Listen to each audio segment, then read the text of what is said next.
अस्सलाम वालेकुम नाजरीन, मैं हूं रिजवान शहजाद और मेरे साथ हैं साकिब बशीर साहब, जाने माने जर्नलिस्ट हैं। आप इनके वीलॉग्स भी सुनते हैं और इनकी खबरें भी पढ़ते रहते हैं। नाज़रीन, ये इमरान खान के केस को बहुत क्लोजली फॉलो कर रहे हैं, तमाम कोर्ट हियरिंग्स में मौजूद होते हैं। वकला की टीम से इनकी अक्सर गपशप रहती है, बाकी भी चीज़ों पर इनकी बड़ी गहरी नज़र है।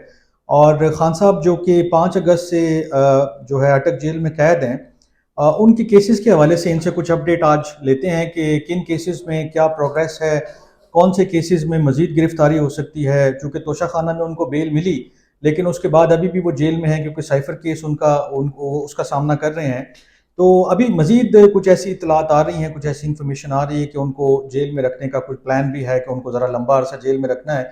वो कि वो खुद भी कह चुके हैं कि वो 1000 साल भी जेल में रहने के लिए तैयार हैं, लेकिन बहरहाल एक ख्वाहिश होती है कि इंसान जल्द अज जल्द लीगल फाइट जीते और बाहर आए और वो अपनी पॉलिटिकल जो एक्टिविटीज़ है उनको रिज्यूम करे। तो साकिब भाई, आप माशाल्लाह बड़े अच्छे तरीके से कवर कर रहे हैं, हम आपको सुनते भी रहते हैं और पढ़ते भी रहते हैं। तो अभी क्या इन्फॉर्मेशन है? ये खान साहब एक में बेल मिलने के बाद साइफर में फिर अंदर हैं, अब मजीद भी सुन रहे हैं कि कुछ केसेस में उनके खिलाफ इस तरह की चीज़ें बनाई जा रही हैं कि वो जेल में ही वक्त ज़्यादा गुजारें। तो क्या इन्फॉर्मेशन है? वैसे तो अगर हम बात करें रिजवान साहब के, जो इमरान खान के खिलाफ केसेस हैं, हम्म। उन केसेस में आप ये कह सकते हैं कि पूरा एक चार्ट बना हुआ है। ठीक है। कि वैसे तो ये है कि जब किसी भी केस में कोई मुल्जिम या मुजरिम जो है वो गिरफ्तार हो जाता है, जेल में होता है, हम्म। तो उसकी किसी भी केस में गिरफ्तारी डाल के उसे इन्वेस्टिगेट कर दिया जाता है। तो जब ठीक है। गिरफ्तारी डालते हैं तो उसकी बेल आफ्टर अरेस्ट वो डाल सकता है, उसके एलिजिबल हो जाता है। ठीक है। लेकिन इमरान खान के केस में पूरा एक चार्ट बना हुआ है। तो अच्छा। चार्ट ऐसे है कि 5 अगस्त को तोशा खाना में उनकी जो है वो कन्विक्शन हुई। ठीक है। और 29 अगस्त को उनको वहां पे बेल हो गई, उनकी सस्पेंशन है। ऑफ सेंटेंस के बाद। ठीक है। अब एग्जैक्टली इसी दौरान जो है वो साइफर में उनकी गिरफ्तारी डाली जा चुकी थी और 30 अगस्त को ही उनकी तारीख जो है वो लगी हुई थी। ठीक है। अब उस साइफर में उन्होंने 30 अगस्त को जमानत दायर की और आज 11 सितंबर है और आज फिर जो एडजर्न हुई उनकी जमानत जो है वो किसी तकनीकी बुनियादों पे। और अब 14 सितंबर को इमरान खान की साइफर केस में जमानत होनी है या नहीं होनी, ये डिसाइड होगा। ठीक है। तो पहले जो एक सीक्वेंस बनाता जाता हूं कि केस कौन कौन से होंगे। हाँ।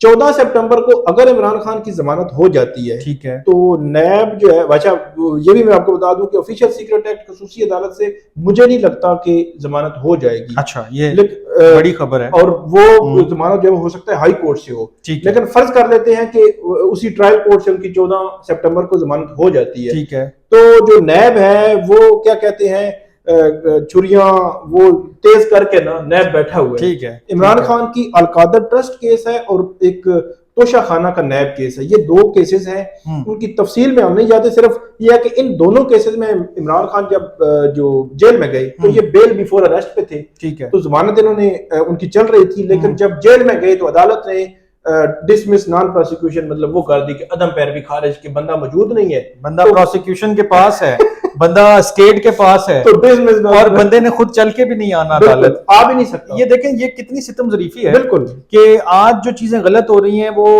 आज भी गलत हैं, कल भी गलत होंगी और किसी के लिए भी गलत होंगी।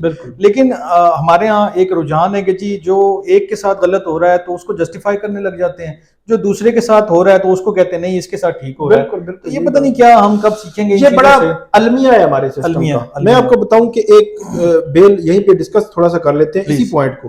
शाह महमूद कुरैशी की बेल, शाह महमूद कुरैशी को ऑफिशियल सीक्रेट एक्ट की खसूसी अदालत ने जेल जो है वो उनको भेज दिया जाता है। उनकी गिरफ्तारी होती है, उनको पेश भी किया जाता है। अब वो जेल में, अडियाला जेल में। ठीक है। अच्छा, वहीं पे उनका एक और एटीसी में केस लगा हुआ था।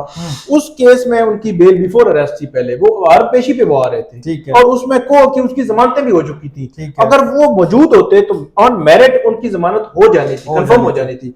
लेकिन जज साहब ने पता क्या लिखा ऑर्डर में, इनके वकील जो है वो मतलब रो रो के उन्होंने बातें, उन्होंने कहा आप बुला लें उनको, तलब कर लें, जो शरीक मुल्ज़मान है उनकी जमानतें हो चुकी हैं। जज साहब ने फैसला रिजर्व किया और जज साहब ने लिखा जी एक तो जो बेल बिफोर अरेस्ट पे बंदा होता है, सुप्रीम कोर्ट के फैसले मौजूद हैं कि उसका कोर्ट के सामने मौजूद होना जरूरी होता है।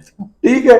अच्छा, वही जज साहब उन्होंने उनकी कस्टडी में है, शाह महमूद कुरैशी उन्हीं की कस्टडी में है, मतलब अडियाला जेल में है। तो अभी तो प्री है ना, प्री ट्रायल है, तो उनकी कस्टडी में भाई आप पता भी है 10 मिनट में भी पहुंचा, मतलब प्रोसिक्यूशन को पता है, जज को पता है, उनके वकील को पता है, एडमिटेड है कि वो उनकी कस्टडी में है। एक पॉइंट उन्होंने ये दिया, दूसरा पॉइंट उन्होंने उनके वकील ने कहा था शाह महमूद के कि उनको आप तलब कर लें कि इनको प्रोसिक्यूशन को पता लग जाएगा। अभी उन्होंने कहा कि बेल बिफोर अरेस्ट में तलब करने का कोई लॉ ही नहीं है। बेहतरीन। तो ये अंधाधुंध जिसको आप कहते हैं ना इंसाफ चलता है, वाकई शायद कानून की आंखों पे पट्टी बंधी हुई है, अदालतों की आंखों पे पट्टी बंधी हुई है। बिल्कुल बिल्कुल। आप ये कवर कर रहे हैं, मैं वो जो नवाज शरीफ और मरियम और सफदर का केस था अकाउंटेबिलिटी कोर्ट में, वो कवर किया करता था। वहां पर भी इस किस्म के बेशुमार शगुफे होते थे, ऐसी बेशुमार चीजें होती थी। बल्कि जो प्रोसिक्यूशन साइड थी, इस्तगासा की जो साइड थी, नैब थी, वो खुद हंसते थे कि हमें पता है यार सजा होनी है, जो मर्जी कर लो। तो ये चीजें हमारे सिस्टम में इस हद तक अंदर चली गई, जो दुख की बात। बिल्कुल बिल्कुल कि अब इंसाफ वाला कोई मामला होता हुआ नजर नहीं आता। हमेशा से एक ट्रेंड बन गया है कि जिसको टारगेट करना है, हिट करना है, उसकी फिर क्लास लेते ही रहना है। पूरा सिस्टम उसके खिलाफ खड़ा हो जाता है कि जनाब अली इन नहीं चढ़ना पावे, जो मर्जी हो जाए। चाहे वो परवेज लाई है, शाह महमूद कुरैशी है, खान साहब हैं, पीटीआई के और लोग हैं जो छुपे हैं, पूरी पीटीआई है, पूरी पीटीआई जो प्रेस कॉन्फ्रेंस करके पाक साफ दामन करके निकल गए, उनको छोड़ के बाकी सारे। अब मुझे एक और चीज जो शुरू में हमने बात की कि और कौन से ऐसे केसेस हैं कि जिसमें खान साहब की गिरफ्तारी मजीद हो सकती है। और मैं उसी तरफ पढ़ रहा था कि 14 सितंबर को उनकी जमानत अगर खारिज होती है तो वो हमने डिसमिस नॉन प्रोसिक्यूशन कहा कि अलकादर ट्रस्ट तोशा खाना है। अच्छा, वहां पे अगर उनकी गिरफ्तारी फौरी तौर पे डल जाएगी कि अगर वो रिहाई होती है फॉर एग्जांपल, तो वहीं से रिहा में वही गिरफ्तारी हो जाएगी। ठीक है। अच्छा, जैसे ही वो नैब के पास आएंगे, उन्हीं कदमों पे गिरफ्तार हो जाएंगे। जैसे ही इमरान खान नैब के पास आएंगे तो 1 महीना उनका वो जो रिमांड है, अब वो 14 दिन नहीं है, अब 1 महीना रिमांड है। वो क्यों? तो वो अभी रिसेंटली जो ऑर्डिनेंस पीडीएम हुकूमत ने जाते जाते तकरीबन आखिरी मुझे याद आ गया, दिन महीना पहले उन्होंने ऑर्डिनेंस जारी किया था, और वो उसी वक्त पता चल रहा था ये इमरान खान के लिए ऑर्डिनेंस पर्सन स्पेसिफिक, तो वो उसका पर्सन स्पेसिफिक उसका इस्तेमाल होगा।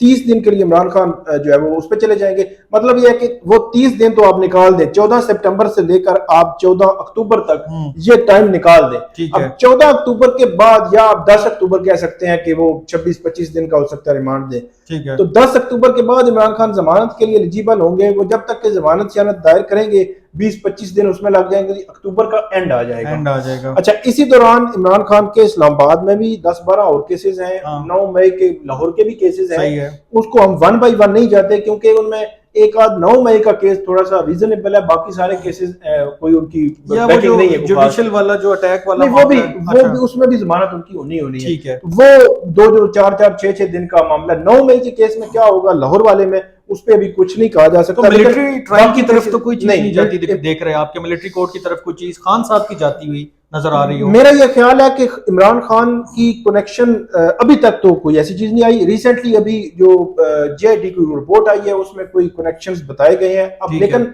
ये अभी 100% ये कोई तय नहीं हो गया कि उनका केस उधर जाना है। लेकिन 9 मई का केस कितना टाइम लेगा उस पर मैं नहीं जाऊंगा, लेकिन बाकी केसेस में चलते चलते अक्टूबर से नवंबर, नवंबर से दिसंबर, मतलब मिड दिसंबर या दिसंबर एंड तक मामला जा सकता है। मतलब ये हल्का बंदियों के साथ साथ ट्रेवल करेगा। अगर मैं गलत, हल्का बंदियों की तारीख है 30 नवंबर और पहले 14 दिसंबर थी। बिल्कुल, तो वो उसी पेस के साथ चल रहे हैं, उसी पेस के साथ हमें चलता नजर आ रहा है। और तब तक जो है वो इमरान खान, अब सिर्फ एक पॉइंट पे हम बड़ा मुख्तसरन कर लेते हैं कि कौन से केसेस अहम है उनके लिए। सैफर का केस बहुत अहम है। ठीक है। तोशा खाना वो जो भुगत चुका है वो तो कौन नहीं। अलकादर ट्रस्ट केस भी वैसे लोग कहते हैं बड़ा वो है, मेरा नहीं ख्याल कि बहुत कोई एक्स्ट्रा ऑर्डिनरी है। उनके खिलाफ इस वक्त एक ही केस है, साइफर केस, या 9 मई का जो लाहौर वाली FIR है उसमें कुछ अगर कोई हो, वो 2 केसेस जो है अभी, और तोशा खाना वाला तो अपीलों शीलों में चल रहे हैं। तो एक्सपेक्टेड कितना देख रहे हैं खान साहब को? वो खुद तो ऐलान कर चुके हैं कि 1000 साल भी रखें तो मैं कुर्बानी दूंगा, और बड़े वो सुनने में मेरा ख्याल है दिसंबर एंड तक जो है ना, अब उससे पहले कितना जल्दी आ सकते हैं, लेकिन मुझे ऐसे लगता है कि 2-3 मंथ, 3 लेकिन आखिरी जुमला मैं आपसे चाहूंगा कि अगर आप मुझे क्विकली दें ताकि हम इसको खत्म करें, कि क्या आपको लगता है कि ये बाय द बुक और बाय द लॉ चीजें चलेंगी, और इसी तरह जैसे हम एक्सपेक्ट कर रहे हैं, एक प्रोबेबल हम डेट कोशिश कर रहे हैं कि पहुंच सके उस नतीजे तक कि शायद इस डेट तक बाहर आ जाए, तो ऐसा तो होता हुआ नहीं लग रहा है कि उनको टारगेटेड जो है वो रखना है जेल में। मुख्तसरी बात करूंगा, कोई लॉ नहीं है, कोई कानून नहीं है, कोई जाब्ता नहीं है, कोई सिस्टम नहीं है। सिंपल सी बात है। जब स्टेट के पास मौजूद बंदा उनको नहीं नजर आ रहा, तो स्टेट के पास इमरान खान इसी इस्लामाबाद में अगर इश्तिहारी भी हों, वो सुप्रीम कोर्ट भी 2014 में जाए तो उनको कोई गिरफ्तार नहीं कर सकता। एग्जैक्टली इमरान खान के खिलाफ कोई केस भी ना हो, उनको यहाँ पे गिरफ्तार 2023 में आप कर सकते हैं। तो इसलिए आप ये कह सकते हैं कि मतलब जब आप गुड बुक्स में हैं तो आपके लिए सब अच्छा है, जब आप गुड बुक्स में नहीं है तो फिर आपका सांस लेना भी मुहाल हो जाएगा। और यही मेरे ख्याल में खान साहब फेस भी कर रहे हैं, पीटीआई भी फेस कर रही है, और इससे सीखना चाहिए, और इससे सीखना चाहिए। यानी कि मकबूलियत यानी कि पॉपुलर जो होना है वो एक तरफ है, नैरेटिव कामयाब होना नाकाम होना वो एक तरफ है, लेकिन जब आप किसी आप कह लें कि पावरफुल क्वार्टर्स की गुड बुक से बाहर होते हैं तो फिर आप नवाज शरीफ हों, फिर आप जरदारी हों, फिर आप इमरान खान हों, तो वो कोई मैटर नहीं करता। और ये चीज़ें फिर इसी तरह चलती हैं और फिर हम इसी तरह बैठ के तज्जिए भी करते रहेंगे कि जनाब ये कदों बाहर आन के और कदों अंदर जान के अब किसकी बारी, अब किसकी बारी। लेकिन यही सबसे ज़्यादा दुख की बात है कि ये बारियां लगी हुई हैं, जैसे हुकूमत में आने की बारियां शायद लगी हुई हैं, ऐसी जेल जाने की भी बारियां लगी हुई हैं। खैर आज के व्लॉग से इतना ही। साकिब साहब आपका बहुत शुक्रिया, आपने बड़ा मुफस्सिल जायज़ा पेश किया और आइंदा आने वाले दिनों का हाल अहवाल भी जो है हमारे साथ शेयर किया। अपना बहुत ख्याल रखिएगा, अल्लाह ने के बाद।